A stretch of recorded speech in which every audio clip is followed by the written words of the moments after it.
something within you aches in silence, and though your outer life may appear composed, something deeper remains unresolved. Beneath the smiles, beneath the routines you uphold, there is a wound that pulses quietly in the background of your being. Not a surface scratch, but an ancient fracture of the soul.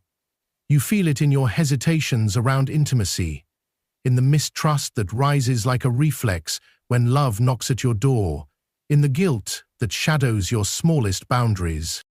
This is not a weakness. It is not a failure.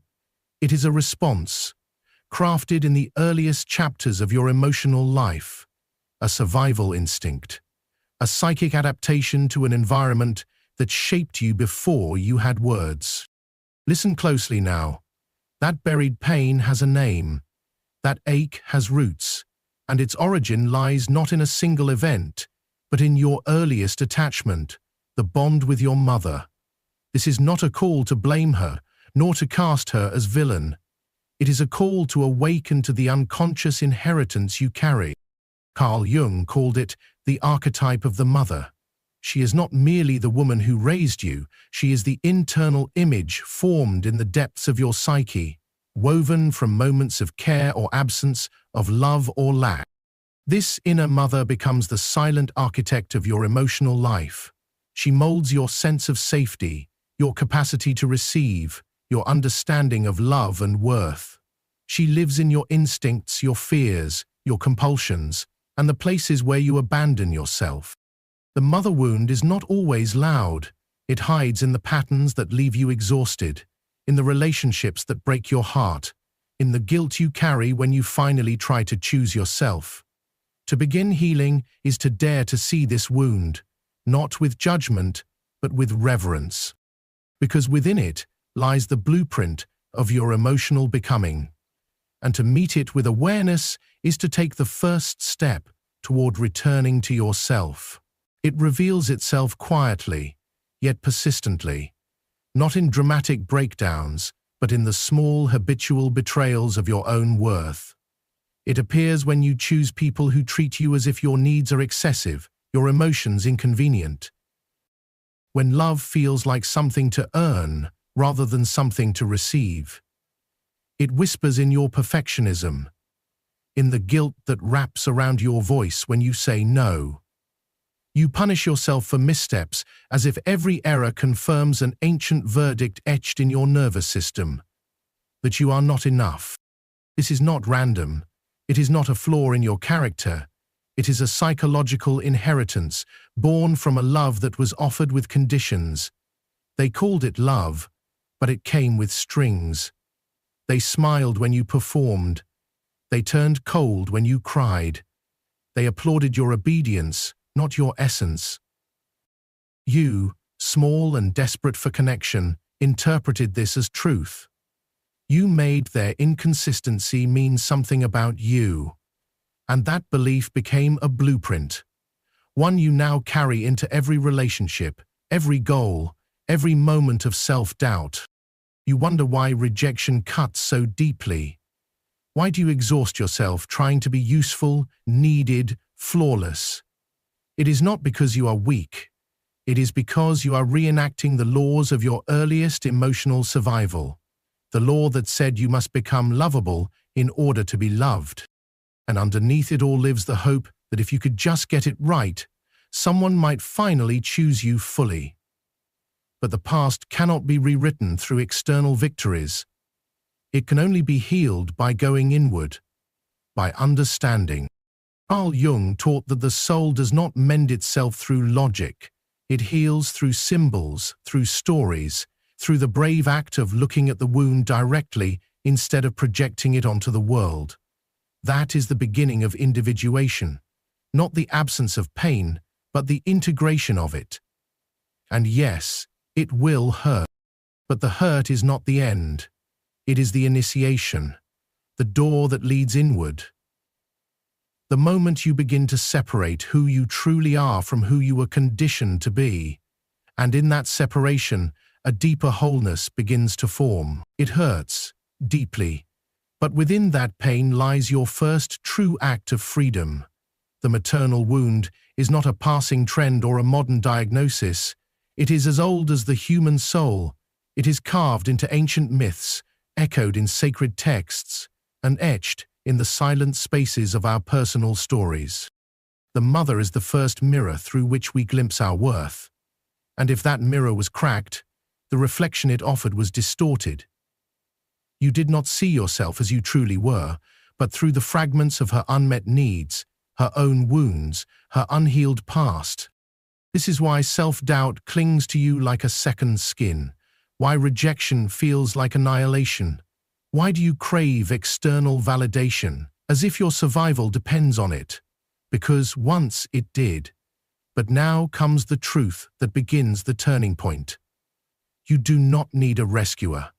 You do not need your mother to return as someone new and undo the past. That moment will never come. What must come instead is a new inner figure, one forged not from memory, but from conscious intention. You must become the mother you never had.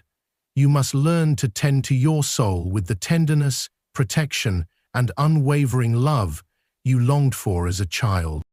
This is the path of individuation, as Carl Jung named it, not a destination of perfection, but a journey inward toward wholeness. The true healing does not lie in fixing the past, but in integrating it. It begins when you say, "This is mine," not with blame, but with sacred responsibility.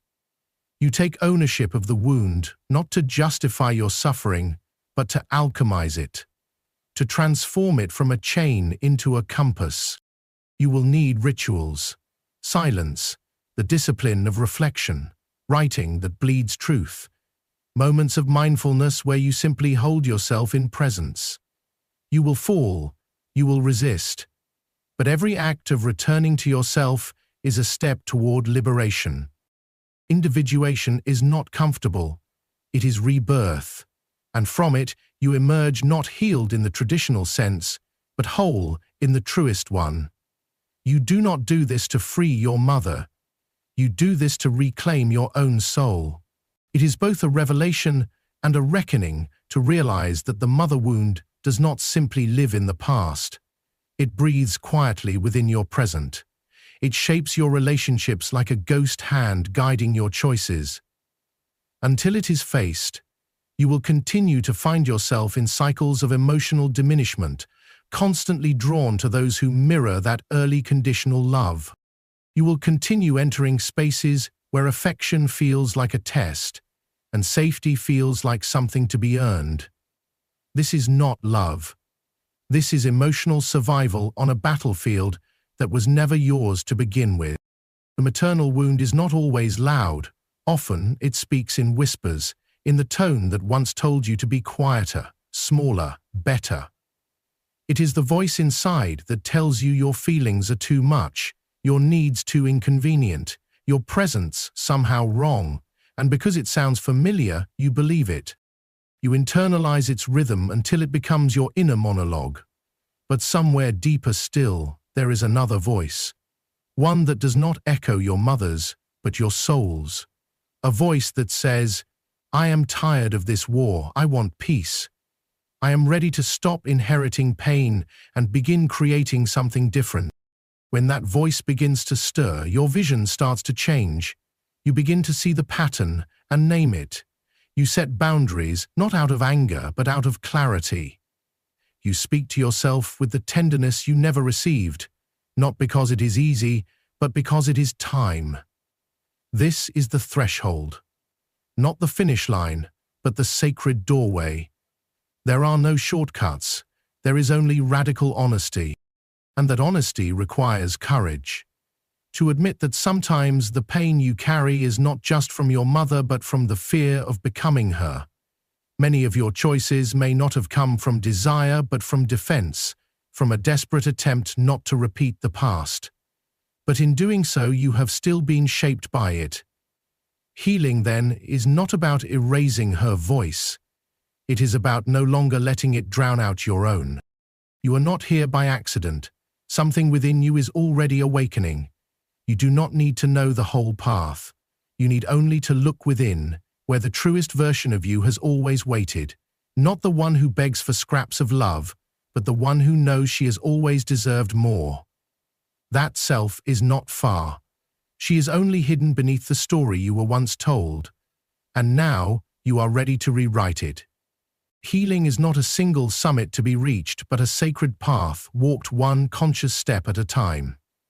It is the quiet, courageous decision to no longer live as a reflection of inherited pain, to choose each day not to repeat what was unconsciously passed down.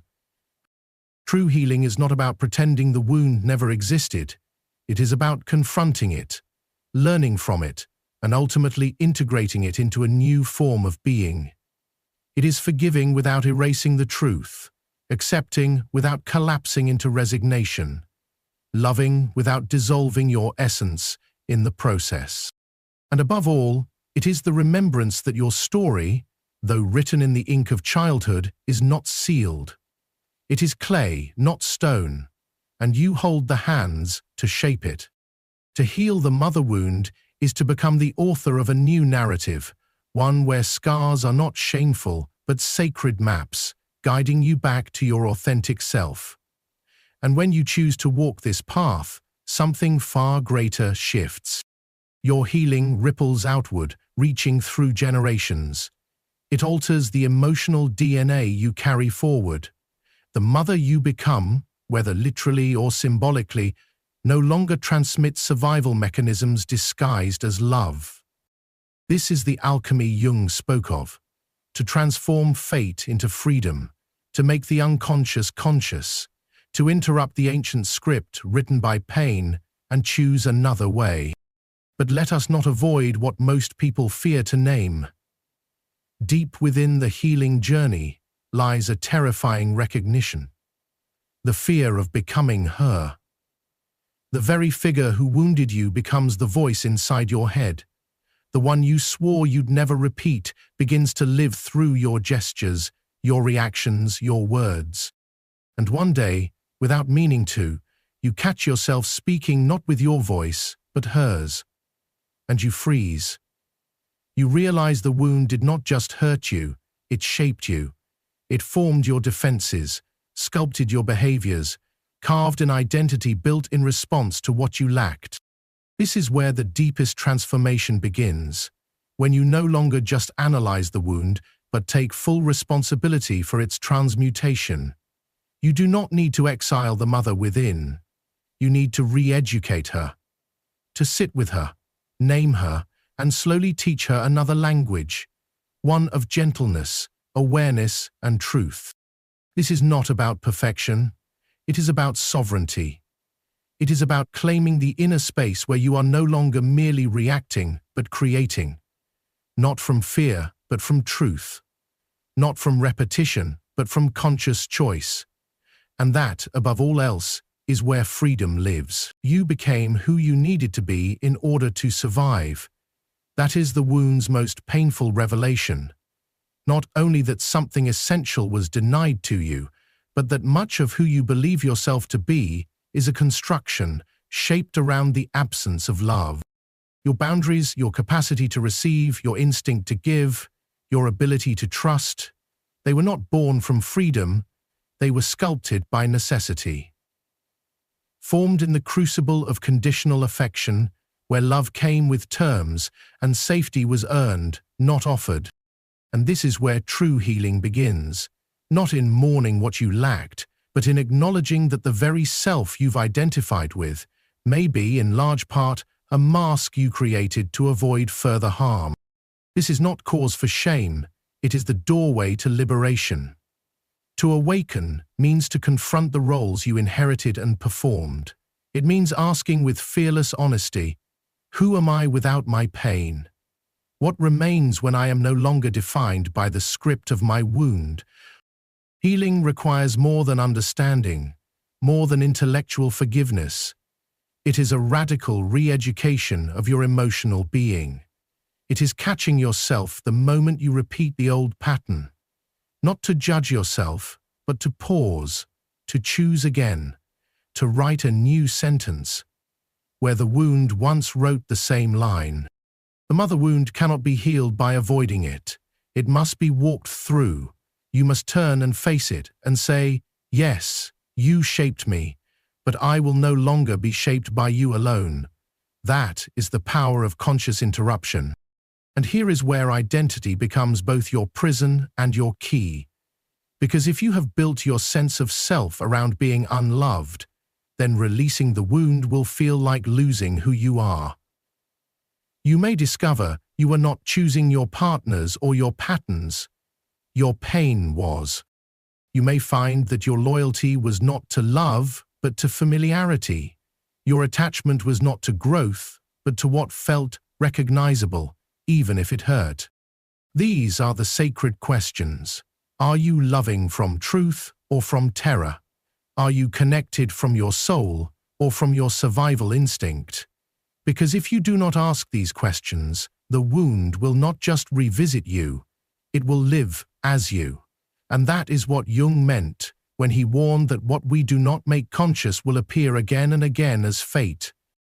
To step beyond the mother wound is to grieve the version of you that was built to cope. It is to surrender the emotional crutches of victimhood and reclaim the mystery of who you are when no longer bound to your pain. That is not comfortable. That is rebirth, and it begins with the question, who would I be if I no longer needed to suffer? Real healing does not begin in the mind. It begins where the wound lives, in the body. The mother wound is not just a story we tell ourselves. It is a somatic memory etched into your nervous system, carried in your breath, folded into the posture of your shoulders, clenched in your jaw and tightened around your chest. Even when the mind defends, rationalizes, or forgets, the body remembers. The body always tells the truth. When you begin to stop blaming and choose to take full responsibility for your own becoming, the vertigo of freedom sets in. You can no longer say, "I am this way because of what they did to me." Now you must whisper, "I remain this way because I have not yet chosen to become otherwise." This is not self-condemnation, this is liberation, because in this shift you reclaim your power. The power to reshape, to reparent, to return to yourself in full presence. The inner mother does not vanish, but she can be reformed.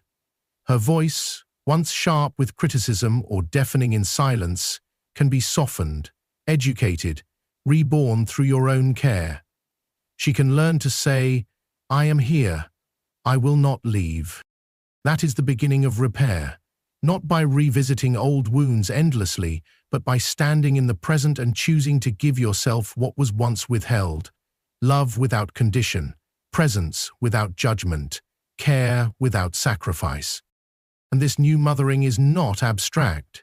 It happens through the body, through breath that flows instead of halts, through movement that frees instead of freezes, through mindfulness that roots you in the now rather than dragging you back into old scripts. This is not a performance of healing, it is a re-embodiment of truth. Carl Jung understood that what we do not bring to consciousness becomes fate.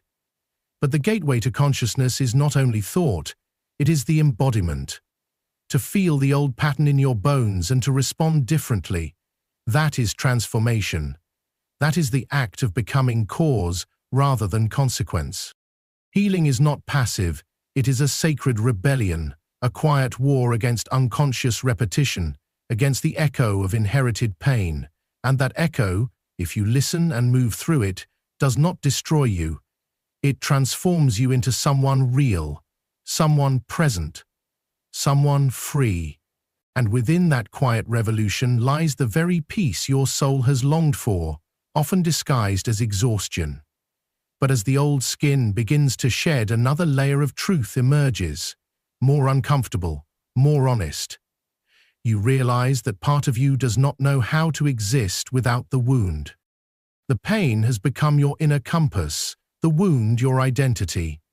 It may limit you, but it is familiar. And the familiar, even when it suffocates, seduces us with its predictability.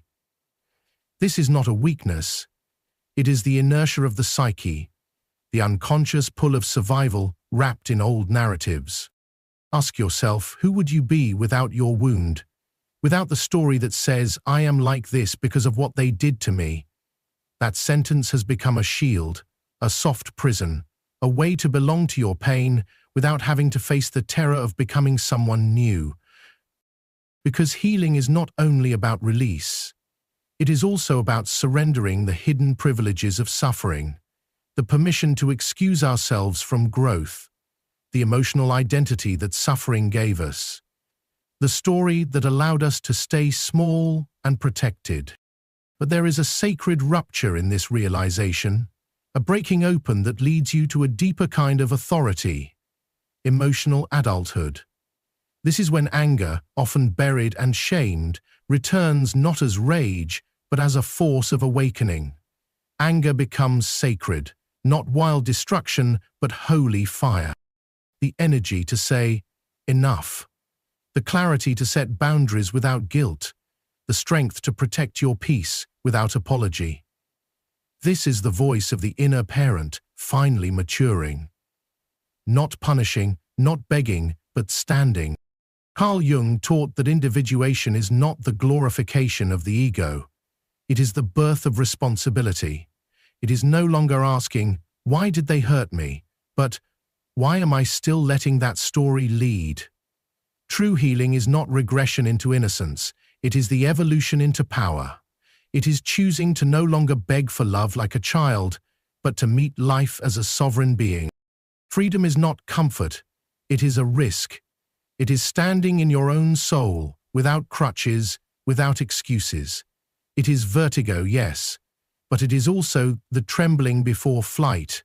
And flight, when it comes, belongs not to the wounded child, but to the awakened adult. The one who dares to live without the wound as an identity and instead wears it as a badge of transformation. And yes, the vertigo is real. But vertigo, when honored rather than feared, becomes the sacred threshold before flight. There is one final truth we must face, one that lives not only in your mind, but in your body. Your wound has shaped your breath, your posture, your nervous system. Long before you spoke, your body spoke for you. It braced, it contracted, it learned to be small. Do not ask. To not disturb, no need. But healing does not come from intellect alone, it comes from presence. From returning to the temple of the body, not as an enemy, but as a home. Through movement, through silence, through breath, you begin to feel again. And when the mind resists, the body remembers. It remembers what the soul never forgot. You were never meant to live disembodied from your truth. There is another truth, often exiled in silence, anger, that forbidden fire, that emotion you were told had no place in love. But anger, when not distorted, is not destruction, it is resurrection. It is the flame that burns down the lies you inherited. It is the guardian of your boundaries, the signal that says, this is no longer who I am. When expressed with clarity, without violence, without shame, anger becomes a holy force. Not against others, but for yourself. To heal the mother wound is not to rewrite history, but to reclaim authorship. It is to become the mother your inner child still waits for, the one who sees, who protects, who stays. It is to stop living as the compliant child and step into the emotional authority of the adult who no longer begs to be chosen because she has chosen herself. And this is the sacred paradox. Healing is not becoming someone new. It is remembering who you were before you learned to perform. It is peeling away the survival layers until what remains is raw, real, radiant. You do not need to prove. You only need to be. You are not healing for applause. You are healing to return, to inhabit, to live. So if these words stirred something within you, write this in the comments. I am returning to myself. Not as a performance, but as a declaration. Because the truth is, you will heal. Not through miracle, not through perfection, but because you have made the most sacred decision of all, to never abandon yourself again. Close your eyes, breathe, and remember, what once felt like chaos was never your end. It was the first sign of your becoming. Welcome home. If this message stirred something inside you, don't stop here. The next video will take you even deeper into the journey of healing, growth, and self-discovery. It might just be the breakthrough your soul has been waiting for. Tap into it now. Hit subscribe, turn on notifications, and join a community committed to truth, transformation, and real inner change. You're not alone on this path. I'll meet you in the next video, where we continue becoming who we were always meant to be.